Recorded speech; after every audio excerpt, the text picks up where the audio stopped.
الحمد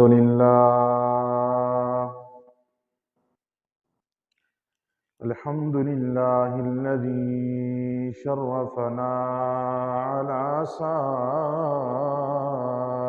الأمم برسالة من اختصه من بين الأنام بجوامع الكلم وجواهر الحكم، وصلى الله تعالى على خير خلقه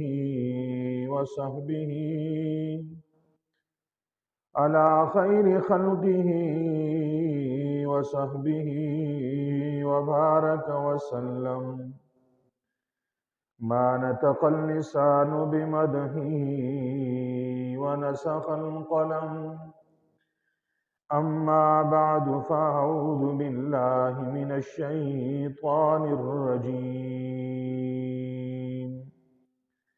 بسم الله الرحمن الرحيم. إذا جاء نصر الله والفتح ورأيت الناس يدخلون في دين الله أفواجا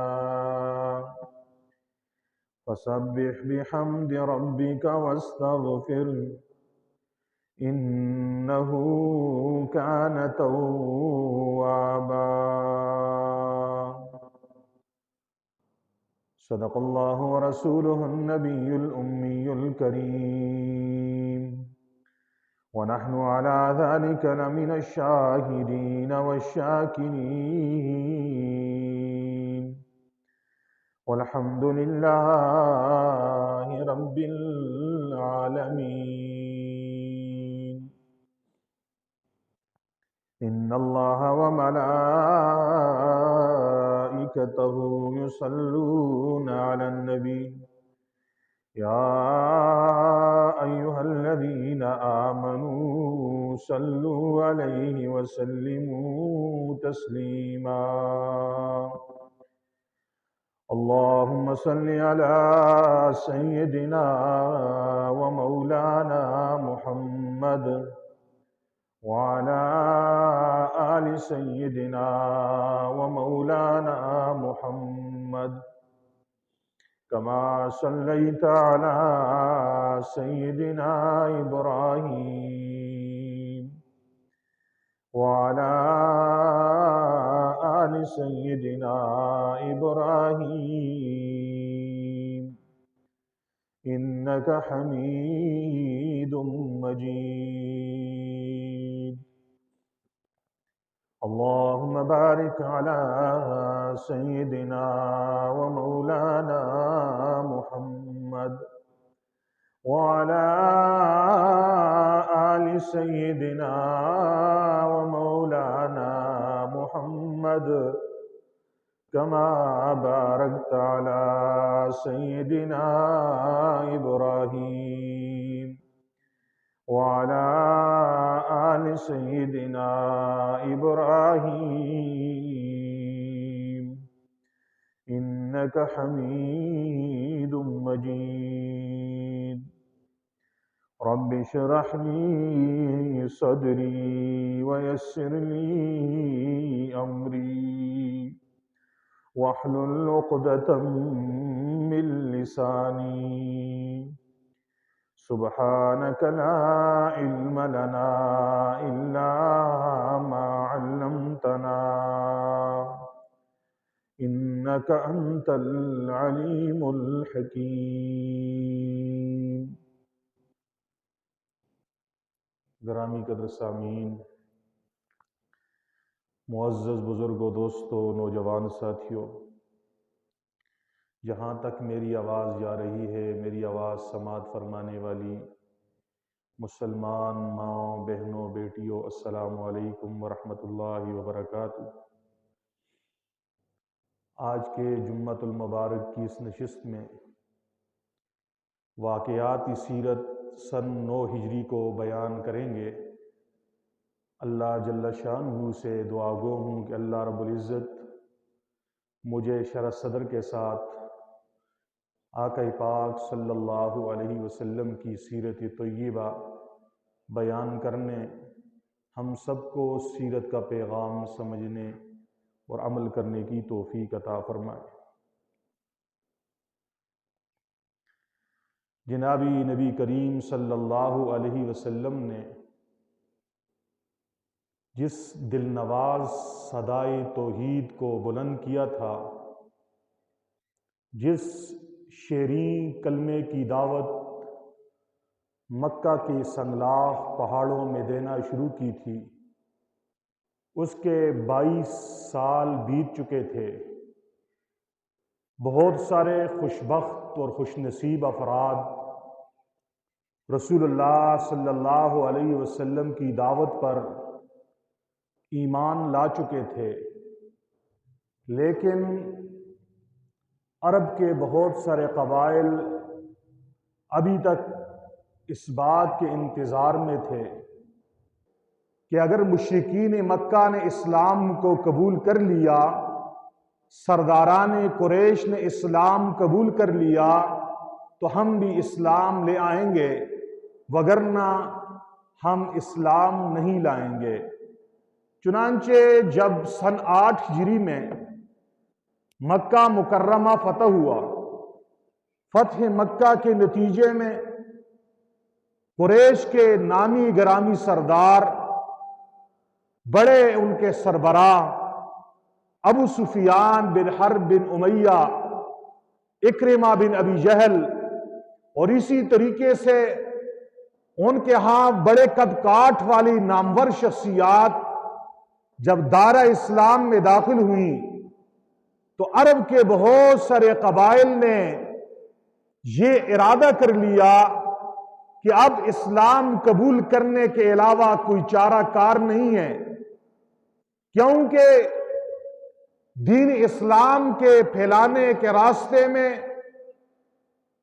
دین اسلام کے راستے میں سب سے بڑی رکاوٹ مشرکین مکہ تھے۔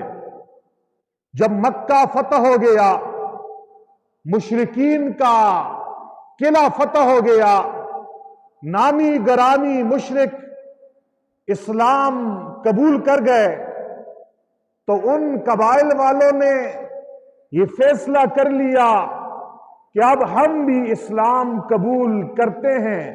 اب یہ وہ دن آ گئے کہ بہت سارے قبائل، بہت ساری اقوام کے وفود ہجرت کے 9ویں سال رسول اللہ صلی اللہ علیہ وسلم کے پاس آنے لگے۔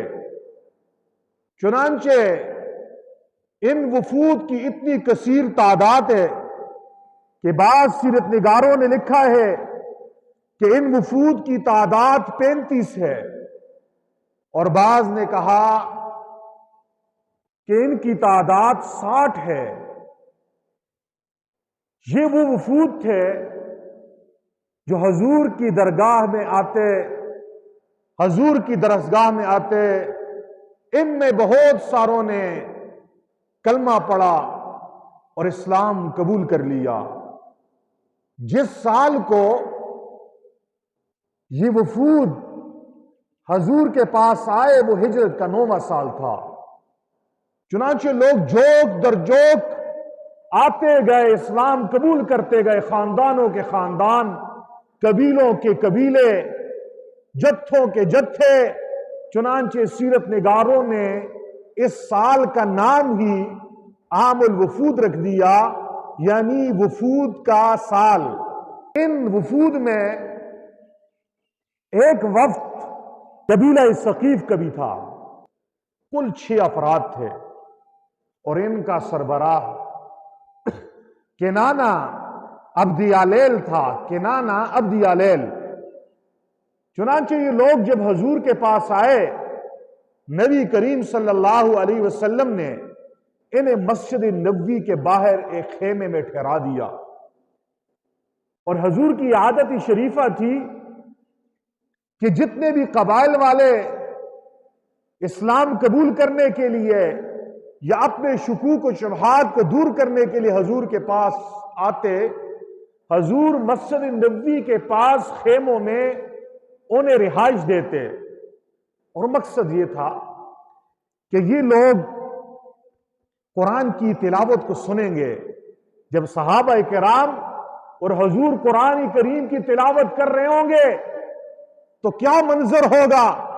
حضور کی زبان مبارک سے جب قرآن کی تلاوت سنیں گے، صحابہ کرام کی زبانوں سے قرآن کریم کی تلاوت سنیں گے تو ان کے دل نرم پڑ جائیں گے۔ قرآن کریم کی سننے کی وجہ سے ان کے دل نرم پڑ جائیں گے، اور جب دل نرم پڑیں گے پھر میں جب انہیں اسلام کی دعوت دوں گا تو یہ بہت جلد کلمہ پڑھنے کے لیے تیار ہو جائیں گے۔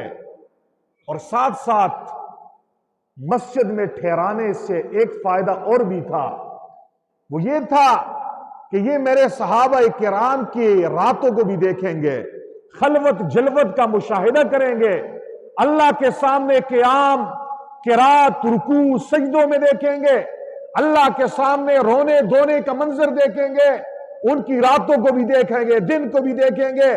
چنانچہ صحابہ کرام جو نیک تھے، محمد الرسول اللہ کے صحابہ کرام تھے، ان کو دیکھنے سے، ان کی صحبت میں رہنے سے ان پہ بھی صحابہ کرام کی تقوی کی پرتو پڑ جائے گی، اور ان کی صحبت کا اثر ان پہ بھی پڑ جائے گا، اور یہ لوگ اسلام قبول کر لیں گے۔ اس لیے رسول اللہ صلی اللہ علیہ وسلم جتنے بھی وفود آتے انہیں مسجد نبوی کے پاس خیمے میں ٹھہراتے۔ چنانچہ رسول اللہ صلی اللہ علیہ وسلم نے قبیلہ ثقیف کے اس وفد جس میں 6 افراد تھے، انہیں بھی مسجد نبوی کے پاس خیمے میں ٹھہرا دیا۔ سربراہ کنانہ عبد یلیل تھا، اور یہ ایسے لوگ تھے نا، اپنی بات کرنے میں تصنع اور بناوٹ نہیں کرتے تھے، تصنع و بناوٹ سے پاک لوگ تھے، اپنی مدعا کو بے تکلف بڑی سادگی سے حضور کے سامنے عرض کرتے۔ اور یاد رکھیے یہ وفود جتنے بھی تھے، ہر علاقے کے لوگوں کی عادات ثقافت الگ ہوتی ہے، ان کی کسی کی عادتیں اچھی ہوتی ہیں، کسی کی بری، کوئی ترش رو ہوتا ہے، کوئی خوش اخلاق، کوئی شعری گفتار ہوتا ہے، اور کوئی جو ہے نا وہ زبان کا بڑا تیز۔ چنانچہ رسول اللہ ہر ایک کی بات کو بڑے توجہ اور یکسوئی سے سنتے، پر ہر ایک کو بڑے ہی فصاحت اور بلاغت کے ساتھ، حکمت کے ساتھ اسلام کی دعوت دیتے۔ چنانچہ قبیلہ ثقیف کے ان 6 آدمیوں کے سردار کنانہ عبد یلیل نے تصنع اور بناوٹ کو چھوڑ کے بے تکلف بڑی سادگی سے حضور نبی کریم صلی اللہ علیہ وسلم کے سامنے کچھ باتیں کی۔ رسول اللہ نے اس کی باتوں کو سنا۔ اس مکالمے کو میں آپ کے سامنے عرض کرنا چاہتا ہوں۔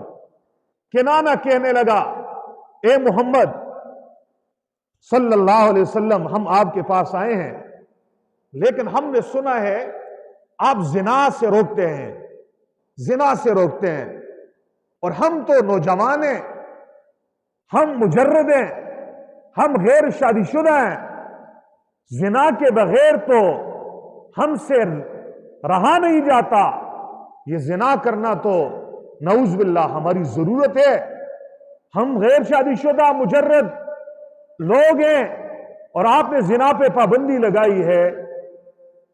حضور نبی کریم نے ان کی اس بات کو سنا، بغیر غصے کیے، میٹھے بول سے ان کو یہ بات سمجھا دی کہ اللہ جل شانہ نے زنا کو حرام کیا ہے، اور فرمایا، ارشاد ربانی ہے، وَلَا تَقْرَبُوا الزِّنَا إِنَّهُ كَانَ فَاحِشًا، کہ زنا کے قریب بھی مت جاؤ، إِنَّهُ كَانَ فَاحِشًا، کہ یہ تو بے حیائی کا کام ہے، وَسَاءَ سَبِيلًا، اور بہت برا راستہ ہے۔ چنانچہ کنانہ نے دوسرا سوال کیا، اور بڑی جہالت والا، کہنے لگا، محمد آپ اور آپ کے صحابہ تو سود کو حرام سمجھتے ہیں، سودی لین دین آپ کی شریعت میں منع ہے، اور ہماری تو ساری تجارت سودی کاروبار پہ کھڑی ہوئی ہے، تو آپ نے سود پہ پابندی لگائی ہے اور ہماری تجارت میں تو سود ریڑھ کی ہڈی کی حیثیت رکھ رہا ہے۔ حضور نبی کریم نے پھر حکمت سے انہیں سمجھایا، فرمایا یا ایھا الذین آمنوا اتقوا اللہ، اے ایمان والو اللہ سے ڈرو، وذروا ما بقی من الربا ان کنتم مؤمنین، اگر تم مومن ہو تو سود میں جو مال باقی ہے لینا، فرمایا اسے بھی چھوڑ دو، تم صرف اپنے اصل سرمایے کو لے سکتے ہو اور اصل سرمایے سے اوپر جو سود ہے اسے چھوڑ دو اگر تم مومن ہو۔ تیسرا سوال اس آدمی نے بڑا عجیب کیا، کنانہ کہنے لگا آپ کی شریعت میں شراب حرام ہے اور شراب تو ہماری زمین کا نچوڑ ہے، ہم تو شراب کے رسیاں ہیں، شراب کے بغیر تو ہماری ہر دعوت پھیکی ہے، ہم کیسے رہیں گے؟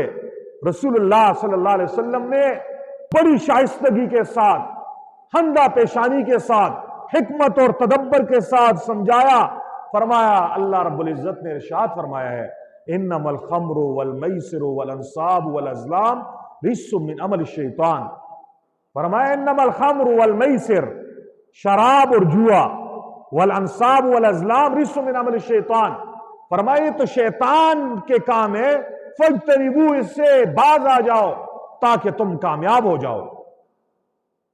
چوتھا سوال اس جاہل نے بڑا عجیب کیا، کہا آپ کی شریعت میں نماز فرض ہے، ہم کلمہ پڑھتے ہیں لیکن شرط یہ ہے ہم نماز نہیں پڑھیں گے، ہم نماز نہیں پڑھیں گے۔ فرمایا ہماری دوسری شرط یہ ہے کہ آپ نے ہمارے بتوں کے توڑنے کا حکم دیا ہے، تو ہمارا بت ہے جس کا نام لات ہے، لات، فرمایا آپ اس کو توڑنے کا حکم دے رہے ہو تو ایسا کیجئے، ہمارے لوگوں کے دلوں میں اپنے معبود کی بڑی محبت ہے تو آپ 3 سال تک ہمارے بت کے توڑنے کا حکم روک دے۔ فرمایا ہماری تیسری شرط یہ ہے کہ بت کے توڑنے کا جب آپ حکم دیں گے تو ہمیں نہیں کہنا کہ جا کے تم توڑو، کیونکہ یہ کام ہمارے لیے بڑا مشکل ہوگا۔ رسول اللہ نے ان کے تینوں شرطوں کو سنا کہ نماز نہیں پڑھنی ایک شرط، نمبر 2 بت کو نہیں توڑنا 3 سال تک، نمبر 3 بت ان سے نہیں توڑوانے۔ حضور نے فرمایا پہلی 2 باتیں تسلیم نہیں ہیں، اس لیے آپ کہہ رہے ہو نماز کی چھٹی مل جائے، فرمایا لا خیر فی دین لا صلاۃ فیہ، اس دین میں کوئی خیر نہیں ہے جس میں نماز نہ ہو، فرمایا نماز کے بغیر تو چارہ کار نہیں ہے، یہ بات نہیں مانتے۔ رہی دوسری بات کہ 3 سال تک اس بت کو چھوڑیں کہ لوگ گمراہ ہوتے جائیں، فرمایا یہ بھی نہیں ہو سکتا، یہ شرط قبول نہیں ہے۔ تیسری شرط قبول ہے ہمیں، اور وہ شرط یہ ہے کہ ہم آپ کو نہیں کہیں گے کہ آپ جا کر اس کو پاش کر دو۔ چنانچہ رسول اللہ صلی اللہ علیہ وسلم نے 2 صحابہ حضرت ابو سفیان بن حرب کو اور حضرت مغیرہ بن شعبہ کو کہا جاؤ اور اس بت کو توڑ دو۔ ان میں ایک صاحب نوجوان تھے، نوجوان صحابی تھے، نام عثمان بن ابی العاص تھا، بڑے سمجھدار تھے، سب ہر روز حضور کے درسگاہ میں جاتے پڑھتے اور اس کو بٹھا دیتے کہ آپ نے چوکیدارہ کرنا ہے، آپ نے ہمارے سامان کی کیئر کرنی ہے، دیکھ بھال کرنی ہے تاکہ کوئی چرا نہ لے اور ہمارے سواریوں کو نقصان نہ پہنچا دے۔ چنانچہ سب حضور کے پاس جاتے اور حضرت عثمان بن ابی العاص ان کی چوکیدارہ کرتا۔ جب وہ واپس آتے یہ سمجھدار نوجوان ایسا زبردست طالب علم بنا، قسمت میں سعادت لکھی ہو تو انسان کو اللہ راستے بتا دیتا ہے کہ میں نے کس موقع پہ کیا کام کرنا ہے۔ عثمان بن ابی العاص رضی اللہ تعالیٰ عنہ جب دیکھتے کہ ہمارے بڑے آ گئے ہیں، انہیں کہتے آپ یہاں پہ رہو، پھر جاتے حضور کے پاس، گھنٹوں عثمان بن ابی العاص حضور کی مجلس میں بیٹھتے، حضور کی باتوں کو سنتے، تعلیمات لیتے، قرآن حضور سے براہ راست پڑھتے، ڈائریکٹ حضور سے قرآن پڑھتے، قرآنی آیات کا مفہوم اور مطلب سمجھنے کی کوشش کرتے۔ اور کبھی یوں بھی ہوتا جاتے تو دیکھتے حضور استراحت فرما رہے ہیں، آرام فرما رہے ہیں یا کسی کام میں مصروف ہیں، تو دین سیکھنے کا، قرآن سیکھنے کا، علم سیکھنے کا اسے ایسا نشہ چڑھا ہوا تھا کہ یہ ٹک کے اپنی جگہ میں بیٹھ نہیں سکتے تھے۔ حضرت ابوبکر کو ڈھونڈتے ہیں کہ حضور کے بعد نمبر ابوبکر کا ہے، حضور کے بعد نمبر ابوبکر کا ہے۔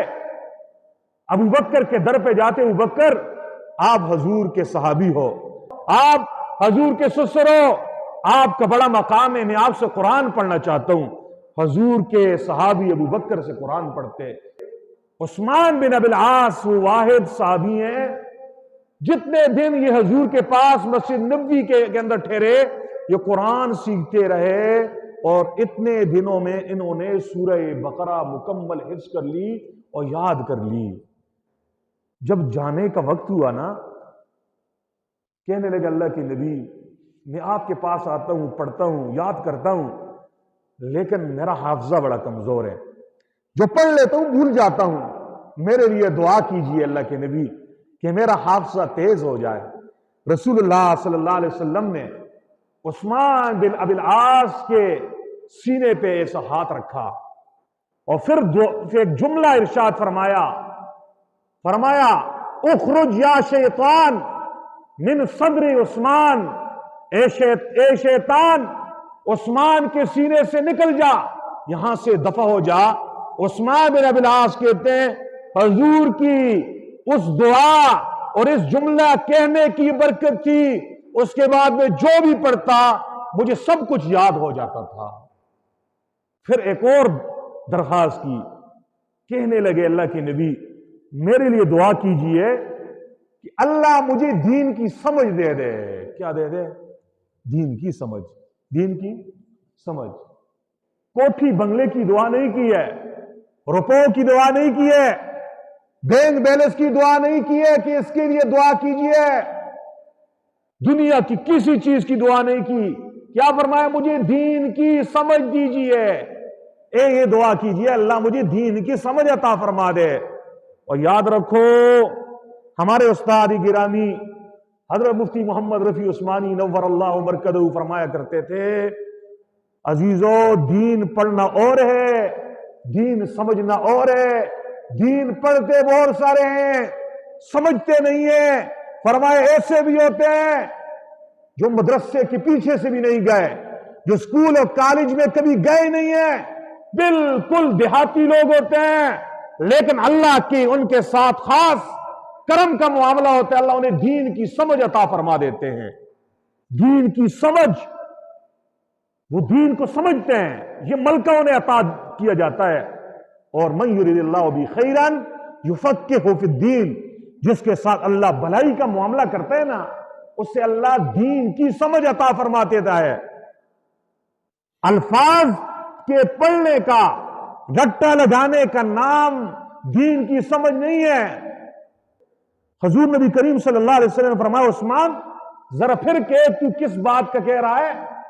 فرمایا اللہ کے نبی یہ میں کہہ رہا ہوں میرے لیے دعا کیجئے اللہ مجھے دین کی گہری سمجھ عطا فرما دے۔ حضور نے فرمایا عثمان جاؤ، تو ان سب کا امیر ہے، ان سب کا، یہ عمر میں تجھ سے بڑے لیکن ان کا امیر صاحب تو ہے، ان کا نگران تو ہے، اور جب واپسی ہوگی یہ نئے نئے کلمہ پڑھا انہوں نے، اور سب سے زیادہ قرآن آپ کو یاد ہے، آپ ڈائریکٹ میرے شاگرد ہو، آپ نے سورہ بقرہ مجھ سے پڑھی ہے، جا کے انہیں نماز پڑھانی ہے، آپ ان کے امیر ہو، ان کے امام ہو۔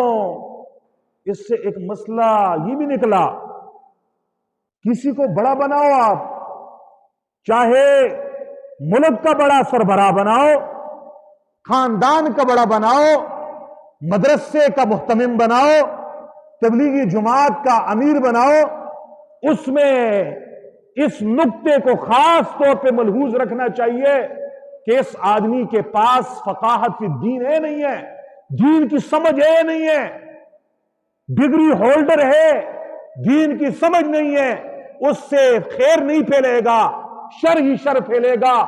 ان پڑھ آدمی ہے، زیادہ پڑھا لکھا نہیں ہے، دین کی سمجھ گئی ہے، اگر وہ کرسی پہ بیٹھے گا، اقتدار کی کرسی پہ بیٹھے گا، عدل و انصاف کرے گا، خاندان کا بڑا بنے گا تو خیر کے فیصلے کرے گا، اور اگر جماعتوں میں وہ امیر بنے گا تو اللہ کی نصرت، مدد و معیت اس کی شامل حال ہوگی، وہ جماعت کو اصولوں پہ چلائے گا۔ چنانچہ حضور نے فرمایا عثمان امیر تو بن گئے ہو، لیکن ایک بات یاد رکھ، آپ نوجوان ہو اور آپ کا جذبہ ہے، آپ دین سیکھنے کے لیے آپ کا بڑا جذبہ ہے، آپ تو راتوں رات اللہ کے سامنے کھڑے ہو کے تلاوت کرنے کے عادی ہو، لیکن ایسا نہیں کرنا۔ جب نماز پڑھانے کے لیے مصلی پہ کھڑا ہونا ہے، اپنے ساتھی کو خیال کرنا ہے، طویل اور لمبی قرات نہیں کرنی، مختصر نماز پڑھانی ہے۔ کہیں ایسا نہ ہو یہ نئے نئے کلمہ پڑھنے والے یہ آپ کی نماز لمبی نماز سے تنگ آ کر یہ دین کے اوپر عمل کرنے کو مشکل سمجھ لیں اور دین سے بیزار ہو جائیں۔ ہمارا پیغمبر، ہمارا پیارا پیغمبر نبی کریم صلی اللہ علیہ وسلم بڑے حکیم تھے، حکمت تدبر کے ساتھ دعوت بھی دیتے، ساتھیوں کو بھی چلاتے۔ سب کو ایک لاٹھی سے ہانکنا یہ ٹھیک نہیں ہے۔ نئے نئے آئے ہیں بیچارے، ابھی تو کلمہ پڑھا ہے، ابھی دین میں آئے ہیں، ابھی تو دیندار بننے کا جذبہ پیدا ہوا ہے، اور ایک وہ ہیں جن کو سالوں سالوں کے رگڑے دیے جا چکے ہیں، ابوبکر عمر کی طرح، جن پہ حضور کی صحبت کا رنگ چڑھ گیا ہے، تقویٰ چڑھ گیا ہے، وہ تو اشارے کے منتظر ہیں، ان کے لیے ارشاد اور حکم کی ضرورت ہی نہیں ہے، وہ تو خود راتوں کو کھڑے ہوں گے۔ قلیلا من اللیل ما یہجعون وبالاسحار هم یستغفرون، اور راتوں کو بہت کم سوئیں گے، صبح کو خود استغفار کریں گے۔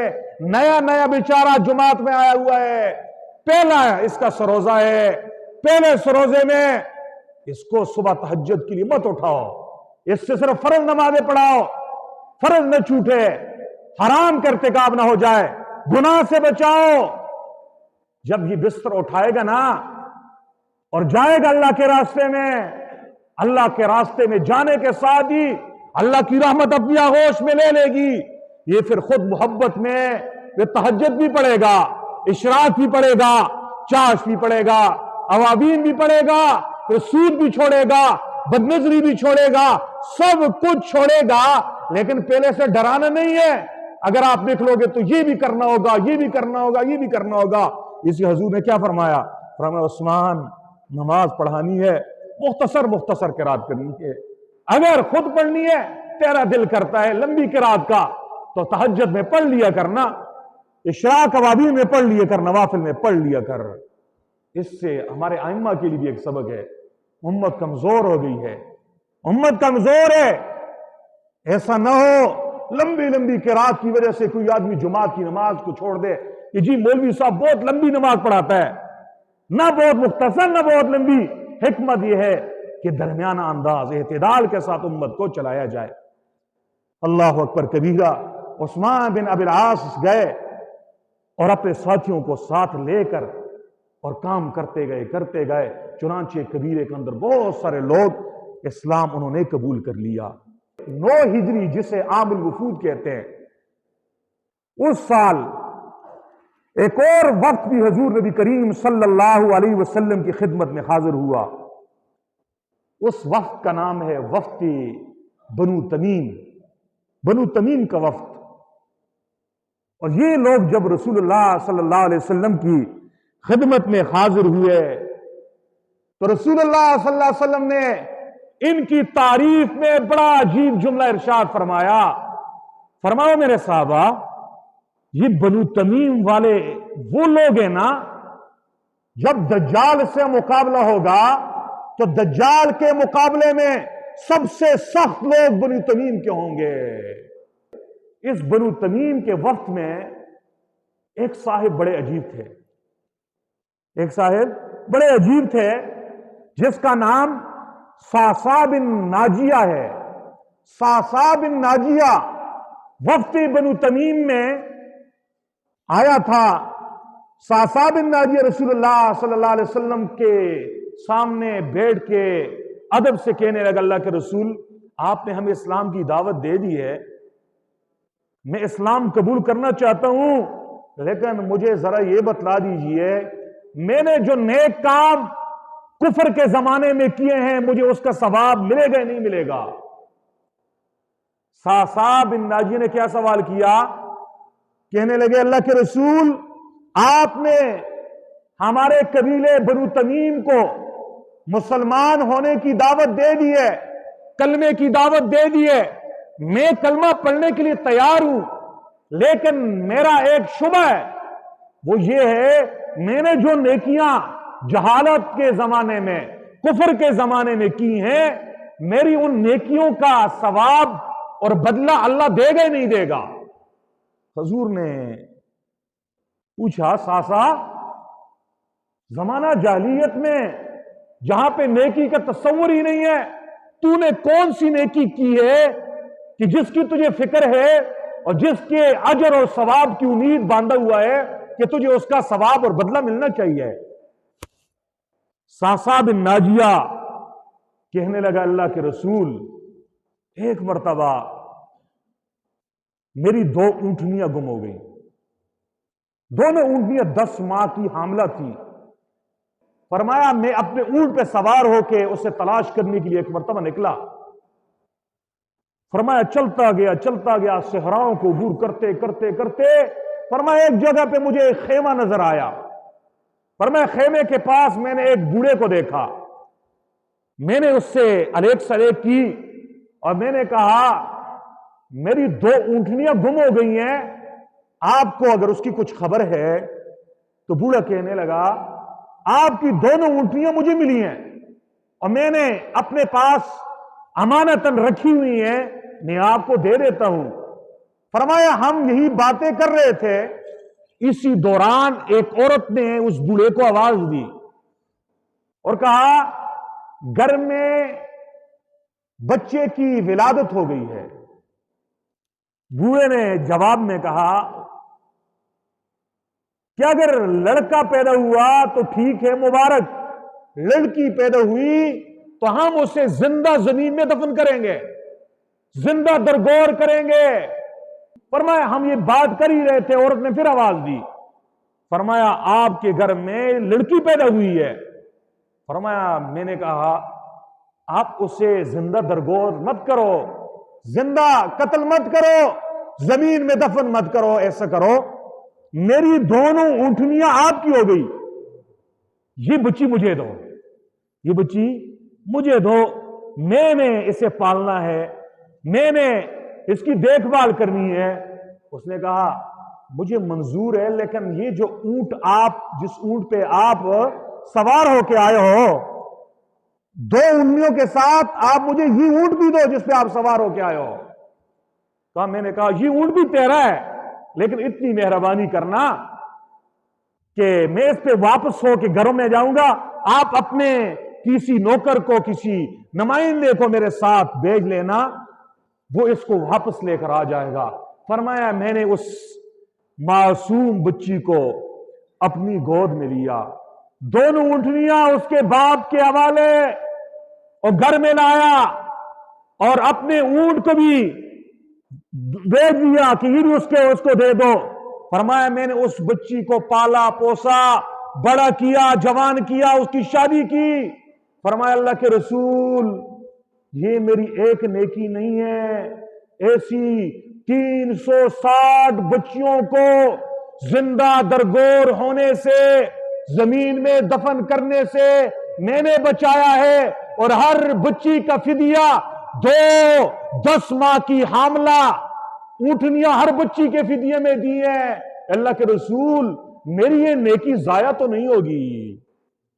حضور نبی کریم صلی اللہ علیہ وسلم سمجھ گئے کہ بندے نے تو کام بڑی جو ہے نا انسانیت کا کیا ہے۔ وہ دھرتی جہاں پہ باپ خود اپنے ہاتھوں سے زندہ اپنی بیٹی کو زمین میں درگور کرتا تھا، وہاں پہ پرائی بچی کو کون اپنے مال کا فدیہ دے کر اس کو بچانے والا ہوتا ہے؟ فرمایا یہ تو نیکی کا ایک باب ہے جو تو نے کیا ہے۔ فرمایا یہ نیکی ہے اور اللہ نے تجھے اسلام کی توفیق دی ہے، اللہ تجھے اس کا اجر دے گا، اللہ تجھے اس کا اجر دے گا۔ یہاں سے ایک مسئلہ یہاں پہ ہمارے فقہا بیان کرتے ہیں کہ کفار کے وہ اعمال جو انہوں نے زمانہ کفر میں کیے ہیں اس کا اجر و ثواب دیا جائے گا یا نہیں دیا جائے گا۔ اس واقعے سے استدلال کر کے امام نووی رحمہ اللہ فرماتے ہیں جی ہاں، انہیں کافروں کو بھی کفر اور جہالت کے زمانے میں کی گئی نیکیوں کا بدلہ اسلام لانے کے بعد آخرت میں دیا جائے گا اور اس کا اجر دیا جائے گا۔ دیگر علماء فرماتے ہیں کافر کو کفر کے زمانے کی نیکیوں کا بدلہ آخرت میں نہیں دیا جائے گا، ہاں اس کا بدلہ اللہ دنیا میں دے دے گا، اور یہ بدلہ بھی ہو سکتا ہے کہ ان نیکی کے کام کرنے کی برکت سے اللہ اسے اسلام کی توفیق دے گا، جیسے صعصع بن ناجیہ کو اس نیکی کے صدقے سے اللہ نے حضور کے قدموں میں لایا اور اس نے کلمہ پڑھا۔ یہ دوسرا وفد جس کی میں نے آپ حضرات کے سامنے تذکرہ کیا وفد بنو تمیم تھا۔ ایک تیسرا وفد بھی رسول اللہ صلی اللہ علیہ وسلم کی خدمت میں آیا، مسیلمہ کذاب کا وفد تھا، قبیلہ بنو حنیفہ کا۔ وہ بھی آئے جس میں مسیلمہ کذاب بھی تھا، جس نے بعد میں نبوت کا دعویٰ کیا۔ مسیلمہ کذاب حضور نبی کریم کے سامنے نہیں آیا کیونکہ تکبر تھا نا، تکبر مانے تھا کہ میں محمد صلی اللہ علیہ وسلم کے سامنے کیسے جاؤں۔ باقی لوگ آ گئے، رسول اللہ نے ان سے بھی بات چیت کی، دعوت دی انہیں، اور پھر حضور خود چل کے گئے مسیلمہ کے پاس، اسے اسلام کی دعوت دی۔ مسیلمہ کہنے لگا اے محمد، میں آپ کو نبی تب مانوں گا آپ اپنے بعد میرے لیے وصیت کر دیں کہ آپ کے بعد حکمران میں ہوں گا، آپ کے بعد بادشاہ میں ہوں گا، اور میرے ساتھ یہ کمٹمنٹ مذاکرات کر لیں کہ شہری علاقے کی حکمرانی میری ہوگی، دیہات کے علاقے کے حکمران اور بادشاہ وہ آپ ہوں گے۔ حضور نبی کریم صلی اللہ علیہ وسلم کے ہاتھ میں اس وقت ایک چھڑی تھی۔ حضور نبی کریم صلی اللہ علیہ وسلم نے فرمایا اگر اس دین، اس نبوت کے معاملے میں اگر تو مجھ سے چھڑی مانگنے کا مطالبہ بھی کرے گا نا، فرمایا میں تجھے یہ چھڑی دینے کے لیے بھی تیار نہیں ہوں، بادشاہت اور تیرے لیے نبوت کی بات کرنا یہ تو دور کی بات ہے۔ پھر حضور نے فرمایا مجھے لگ یہ رہا ہے آپ وہی ہو جو مجھے خواب میں دکھائے گئے ہو۔ کسی نے پوچھا حضرت ابو ہریرہ سے کہ آپ حضور کے صحابی ہو، شاگرد ہو، حضور نے خواب کیا دیکھا تھا جو حضور نے مسیلمہ کو کہا؟ ابو ہریرہ فرمانے لگے حضور نبی کریم نے ایک مرتبہ خواب دیکھا، خواب میں دیکھا حضور کے ہاتھوں میں سونے کے کنگن ہیں، سونے کے کنگن۔ حضور نے ان سونے کے کنگنوں میں پھونکا، پھونک مارنے سے اڑ گئے۔ حضور بیدار ہوئے، فرمایا خواب کی تعبیر یہ ہے کہ میری زندگی میں دو ایسے ملعون آئیں گے جو نبوت کا دعویٰ کریں گے۔ فرمایا انا خاتم النبیین لا نبی بعدی، میں آخری نبی ہوں، میرے بعد کوئی نبی نہیں ہے۔ حضور کی زندگی میں دو بدبختوں نے نبوت کا دعویٰ کیا، ان میں سے ایک کا نام مسیلمہ کذاب ہے اور ایک کا نام اسود انسی ہے۔ اسود انسی کو تو رسول اللہ کی حیات مبارکہ ہی میں آپ کے ایک صحابی حضرت فیروز دہلوی نے جہنم واصل کیا، اور مسیلمہ کذاب کے خلاف حضرت ابوبکر صدیق کے زمانے میں حضور کے پردہ فرمانے کے بعد ان کے خلاف جہاد ہوا، اور حضرت وحشی نے مسیلمہ کذاب کو جہنم واصل کیا۔ یہ تیسرا وفد۔ اس طرح کے 9 ہجری کو 35 یا 60 وفود حضور کے دربار میں آئے، بہت ساروں نے اسلام قبول کیا اور جو بدبخت تھے انہوں نے اسلام قبول نہیں کیا۔ چنانچہ یہی 9 ہجری ہے۔ اس 9 ہجری کو ایک بہت زبردست واقعہ اور بھی ہوا۔ نبی کریم صلی اللہ علیہ وسلم نے حضرت علی رضی اللہ تعالی عنہ کو قبیلہ طے کے خلاف جہاد کرنے کے لیے بھیجا، قبیلہ طے پہ حملہ کرنے کے لیے بھیجا۔ چنانچہ حضرت علی المرتضیٰ رضی اللہ تعالیٰ عنہ وہاں پہ گئے، حملہ کیا، جہاد کیا، علاقے کو فتح کیا۔ فتح کے نتیجے میں بہت سارا مال غنیمت ہاتھ آیا، بہت ساری باندیاں، غلام صحابہ کرام کے حصے میں آئے، حضرت علی المرتضیٰ ان سب کو لے کر حضور کے دربار میں لائے۔ چنانچہ ان باندیوں میں ایک باندی صفانہ نام کی عورت بھی ہے۔ یہ صفانہ کون ہے؟ یہ حاتم طائی کی بیٹی تھی۔ وہ حاتم طائی جو سخاوت میں ضرب المثل ہے، جس کی سخاوت مشہور تھی، اس کی بیٹی ہے۔ جب رسول اللہ صلی اللہ علیہ وسلم کے دربار میں اسے لایا گیا، ہاتھوں میں ہتھکڑیاں ہیں، پاؤں میں بیڑیاں ہیں، پھٹے پرانے کپڑے، رسول اللہ صلی اللہ علیہ وسلم نے فرمایا اس کے ہاتھوں سے ہتھکڑیاں ہٹا دو، پاؤں سے بیڑیاں ہٹا دو، اس سے قیمتی پوشاک پہنا دو۔ قیمتی پوشاک پہنا دیا گیا۔ فرمایا اسے اچھے سے اچھے کھانے کھلا دو، اچھے سے اچھے کھانے کھلا دیے گئے۔ فرمایا اسے درہم و دینار دے دو، راستے کے اخراجات دے دو، اور اسے حضور نے اپنے ہاتھوں سے آزاد کیا۔ آزاد کرنا تھا۔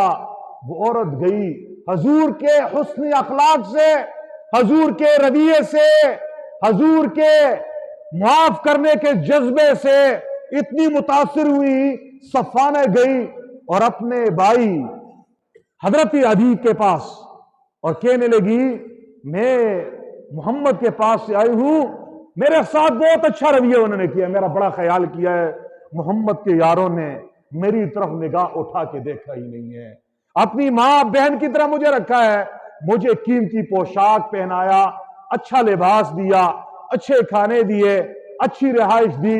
جب میری رخصتی کا وقت آیا، حضور نے اپنے جیب سے میرے لیے خرچہ بھی دیا، راستے کی ضرورت کی چیزیں بھی دی، میں تو بڑی متاثر ہو گئی ہوں۔ بھائی وہاں سے روانہ ہوا، حاتم کا بیٹا ہے، نام عدی بن حاتم ہے، آیا حضور نبی کریم کو دیکھنے کے لیے کہ یہ کیسا آدمی ہے، یہ کیسا بادشاہ ہے۔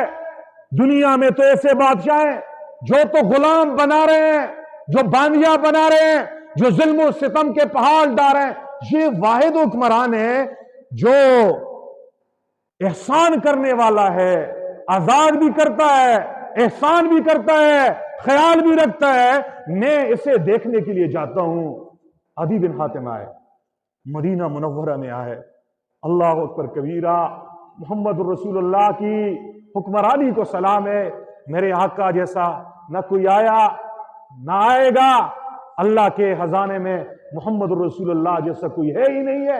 حضور نبی کریم مدینہ منورہ کی گلی کے ایک نکر پہ کھڑے ہیں، ایک بوڑھی عورت نے حضور کو پکڑا ہوا ہے، حضور سے اپنے کچھ درخواست کر رہی ہے، میرا یہ کام بھی کرو، میرا یہ کام بھی کرو۔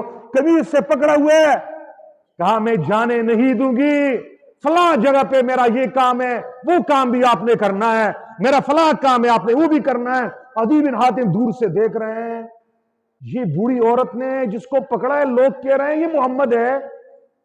دل ہی دل میں کہا یہ تو حکمران نہیں ہے، حکمران تو شاہی محلوں میں ہوتے ہیں، جن کے دربار میں جانے سے پہلے 1000 بار سوچنا پڑتا ہے، پہلے 1000 بار سفارشیں کرنی پڑتی ہیں، پہلے اس کے دربار کے چمچوں کو راضی کرنا پڑتا ہے، پھر کہیں جا کر اس کے سامنے اپنی جبین کو جھکانا پڑتا ہے، اس کے بعد کہیں جا کر اس کی اجازت سے 2 جملے کہنے پڑتے ہیں۔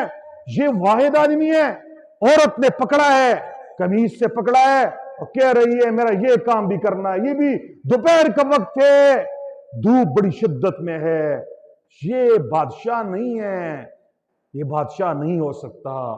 حضور اس سے فارغ ہوئے، اس عورت کا کام کیا۔ رسول اللہ صلی اللہ علیہ وسلم نے ریاست مدینہ کے نام بہت سارے لیتے ہیں، بہت سارے لیتے ہیں، ہمارا شکوہ صرف ایک ہی ہے، ریاست مدینہ کا نام لیں، لیکن خدا را ریاست مدینہ کا نام لینے کے بعد پھر ریاست مدینہ والے کی غلامی فرض ہے۔ اگر ریاست مدینہ کا نام کوئی بھی لیتا ہے کہ میں ریاست مدینہ کے طرز پہ حکمرانی کروں گا، میں ریاست مدینہ کا نظام پاکستان میں لاؤں گا، پھر ریاست مدینہ کے نظام سے بغاوت کر رہا ہے، تو یہ ایسا ہی گستاخ ہے جیسے گستاخی کرنے والے وہ کافر ہیں جو محمد رسول اللہ کی کارٹون بناتے ہیں، کیونکہ نام محمد رسول اللہ کے نظام کا لیا جائے، نام محمد رسول اللہ کا لیا جائے، ریاست مدینہ کا لیا جائے، پھر میرے پاک دھرتی پہ ناچ گانے بھی ہوں، عورتیں ناچ بھی نہیں ہوں، سڑکوں پہ مخلوط سسٹم بھی ہو، پھر یہاں پہ کرپشن بھی ہو، یہاں پہ دو نمبری بھی ہو، اور پھر کہا جائے جی نام تو ریاست مدینہ کا ہے۔ اس لیے میں ڈنکے کی چوٹ پہ کہتا ہوں ہمارا کسی سیاسی پارٹی سے کوئی تعلق نہیں ہے، ہمارا تعلق محمد رسول اللہ کے ساتھ ہے۔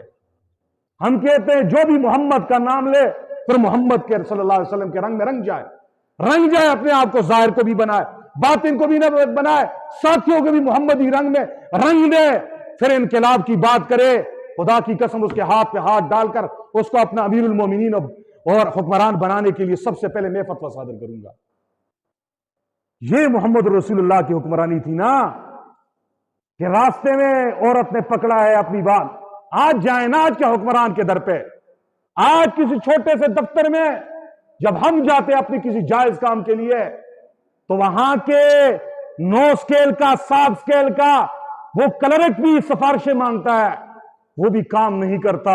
یہاں پہ محمد رسول اللہ صلی اللہ علیہ وسلم ہے، ریاست مدینہ کا حکمران ہے، یہ شاہی محلات میں نہیں رہ رہا، یہ پارلیمنٹ ہاؤس میں نہیں رہ رہا، یہ اس کا پارلیمنٹ ہاؤس مسجد نبوی ہے، مسجد نبوی کے مصلی کا امام ہے، سلام پھیرتا ہے، عوام پیچھے کھڑی ہے، جس کا جو کام ہے مصلی پہ پکڑ کے کہتا ہے میرا یہ کام، مسجد سے نکلتا ہے، راستے میں بوڑھی عورتیں پکڑ لیتی ہیں، حکمران ہمارے یہ کام کرو، اسی کے نقش قدم پہ تو چل کر حضرت ابوبکر، حضرت عمر، حضرت عثمان، حضرت علی رضی اللہ تعالی عنہم نے ریاست مدینہ کو 4 چاند لگائے تھے۔ اللہ کرے پھر ہمیں بھی کوئی ایسا حکمران نصیب ہو جو حقیقی معنوں میں ہمارے اس پاک وطن پاکستان کو ریاست مدینہ کی تصویر بنا لے۔ اللہ اکبر کبیرہ۔ حضور نبی کریم صلی اللہ علیہ وسلم نے عورت کی بات کو سنا، بات یہاں سے شروع ہوئی تھی، پھر عدی کی طرف متوجہ ہوئی ہے۔ عدی بن حاتم کے پاس آئے، کہا آپ کا کیسا آنا ہوا، کہاں سے تعارف ہوا، انٹروڈکشن ہوا؟ اس نے کہا میں فلاں علاقے سے آیا ہوں، قبیلہ طے سے میرا تعلق ہے، اور میں نے اپنی بہن سے جو سنا ہے آپ نے یوں حسن سلوک کیا ہے۔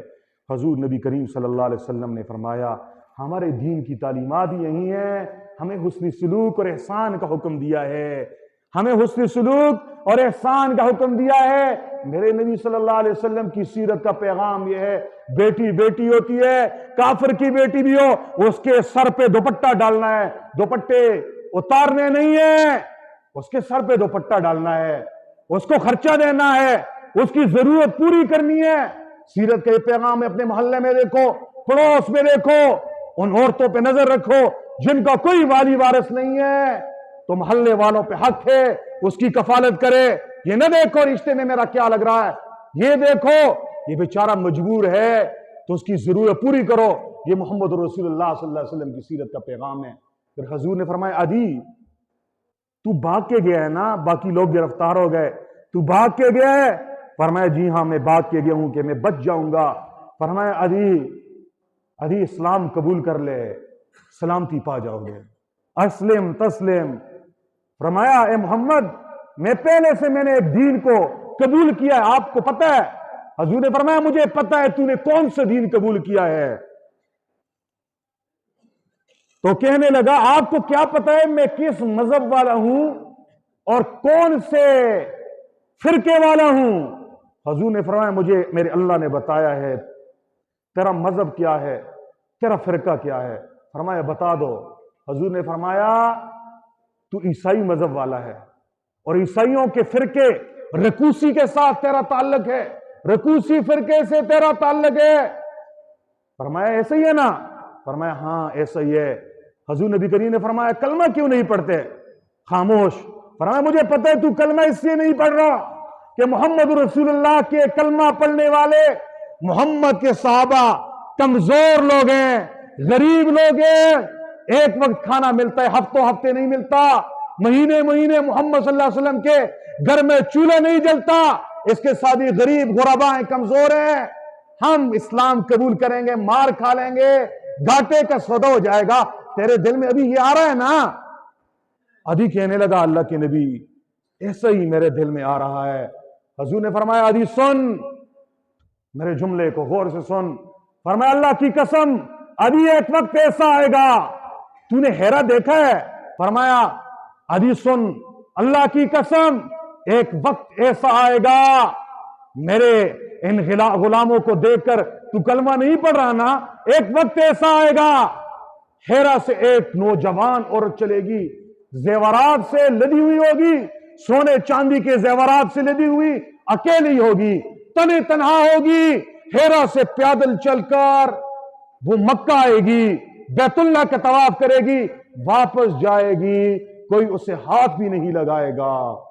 عدی بن حاتم نے محمد رسول اللہ صلی اللہ علیہ وسلم کی زبان مبارک سے جب یہ جملہ سنا، فوراً دل میں جملہ اثر کر گیا، کہنے لگا اشہد ان لا الہ الا اللہ و اشہد ان محمد رسول اللہ۔ کلمہ پڑھ لیا، کلمہ پڑھ لیا۔ اسی 9 ہجری کا آخری واقعہ بیان کر کے میں اپنے بیان کو ختم کرنا چاہتا ہوں۔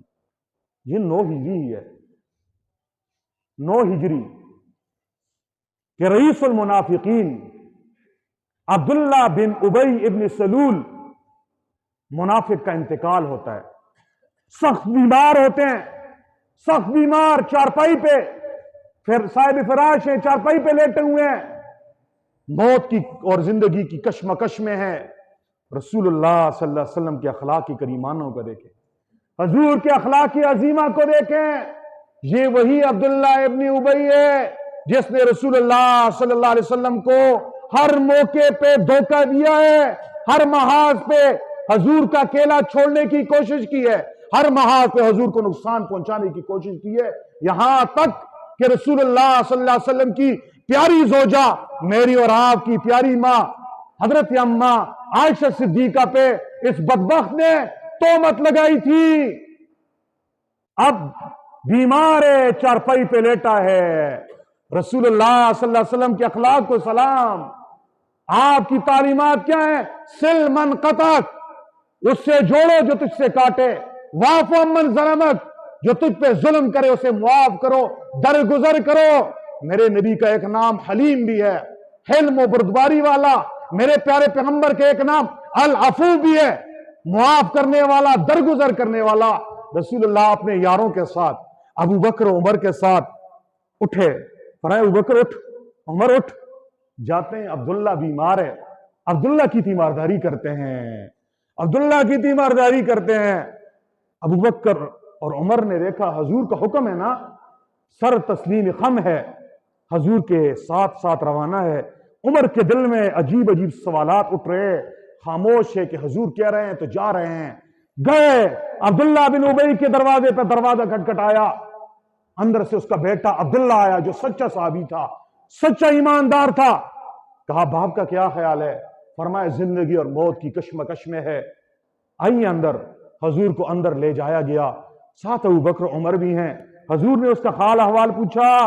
عبداللہ بن ابی کے پاس اس وقت اس کے منافقوں کا ٹولہ بیٹھا ہوا تھا، کنکھیوں سے حضور کو دیکھ رہے ہیں کہ حضور آ جائیں اس کی تیمارداری کے لیے، جس نے پیچھے سے ہنچر گھونپا ہے، جس نے ہر محاذ پہ رسول اللہ کو تکلیف پہنچائی ہے، حضور کی عزت پہ ہاتھ ڈالنے کی کوشش کی ہے۔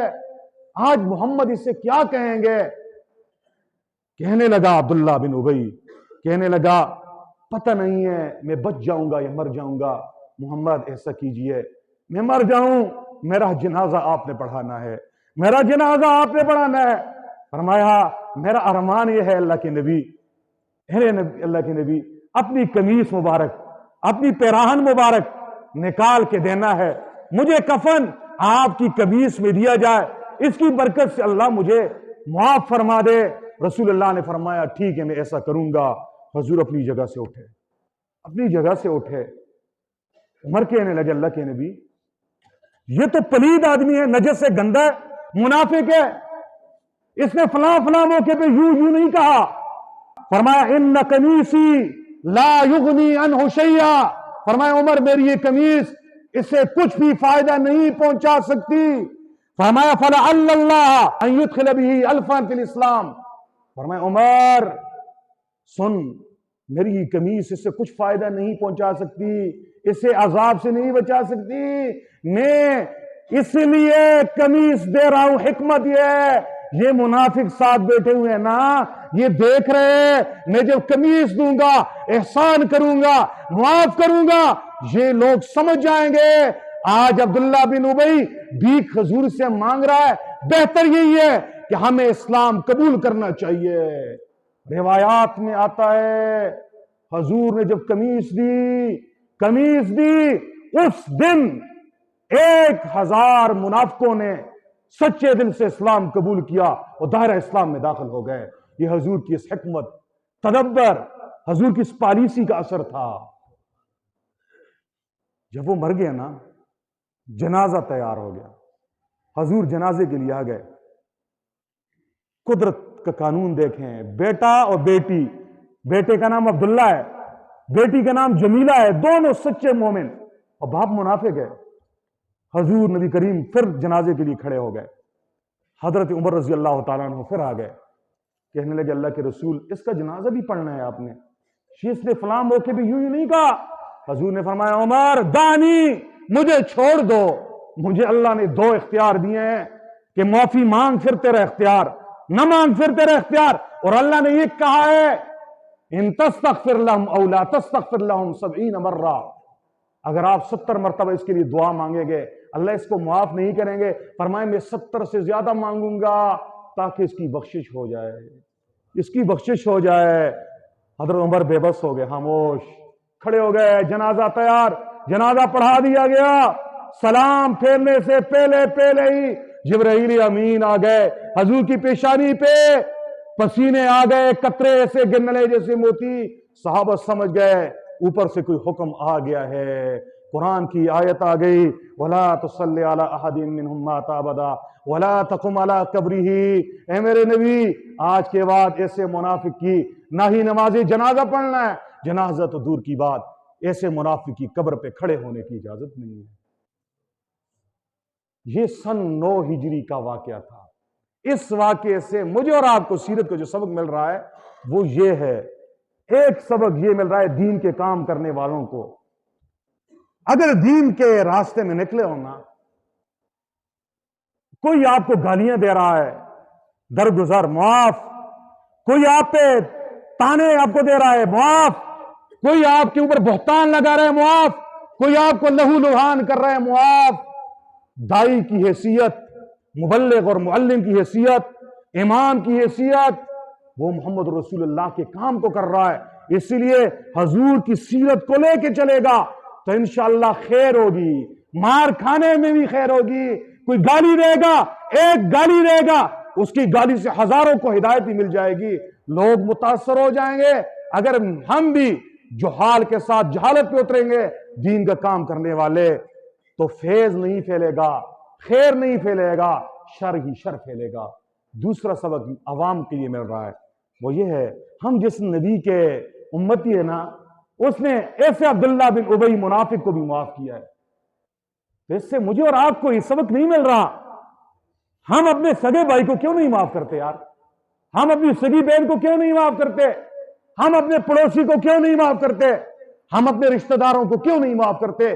کہ چھوٹی چھوٹی باتوں پہ ہم نے اپنے دلوں میں منافقت رکھی ہوئی ہوتی ہے، حتیٰ کہ بہت سارے بدبخت یوں ہوتے ہیں، مر بھی جاتا ہے، جنازے میں بھی جاتے ہیں، اور جنازے بھی منافقانہ طور پہ کہتے ہیں اللہم اغفر لحینا ومیتنا، معاف کر کے جاتے نہیں ہیں۔ اس لیے جنازوں میں جاؤ، معاف کر کے جاؤ، آپ کے سر کا دشمن ہو پھر بھی معاف کر کے جاؤ، اور ویسے بھی رات کو سونے سے پہلے سب کو معاف کر کے سو جایا کرو۔ اسی سے انشاءاللہ معاشرے میں مٹھاس آئے گی، معاشرے میں خیر آئے گی۔ وآخر دعوانا الحمدللہ رب العالمین۔